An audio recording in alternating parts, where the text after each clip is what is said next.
Hello everyone, welcome back to my channel. আজকে সকালে ঘুম থেকে উঠতে অনেকটাই লেট হয়ে গেছিলো, প্রায় 10টা বেজে গেছিলো। আর এদিকে বাইরে উঠে দেখি ভালোই রোদও হয়ে গেছে।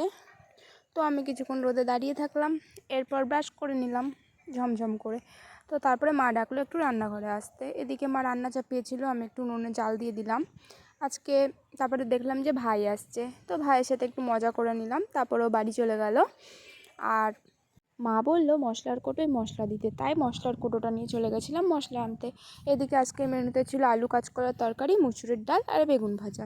তো তারপরে সেগুলো রান্না হয়ে গেলে আমি খেয়ে দিয়ে চলে গেছিলাম দোকানে এসেও গেছি। আর দোকান থেকে জিনিসপত্র নিয়ে বাড়ির পথে রওনা হয়ে গেলাম, যেহেতু বাড়ির পাশেই দোকান ছিল।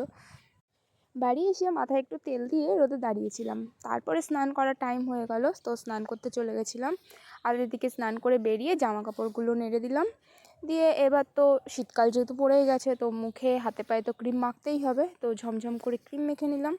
আর এদিকে মা বসিয়েছিল চালতার আচার, তো সেই চালতার আচারটা একটু নেড়ে দিচ্ছিলাম। তারপরে একটু রোদে দাঁড়িয়েও ছিলাম। তারপর একটু রাস্তা দিয়ে হাঁটতে বেরিয়েছিলাম, তো একটু পুকুর পাড়ে গেছিলাম। তারপর পুকুর পাড় থেকে আবার বাড়িও চলে আসলাম। আর দুপুরের খাবার খেয়ে একটু ঘুমিয়ে রেডি হয়ে নিলাম পড়াতে যাব বলে। আর এদিকে পড়াতে চলেও এসেছি রাহুলদেরকে। আর দেখো ওদের সাথে একটু ভিডিও করে নিলাম, একটু মজা করে নিলাম। আর তারপরে পড়ানো শুরু করলাম। আর এদিকে পড়ানো হয়ে গেলে ওদের বাড়ির পাশের একটা মাঠে চলে গেছিলাম।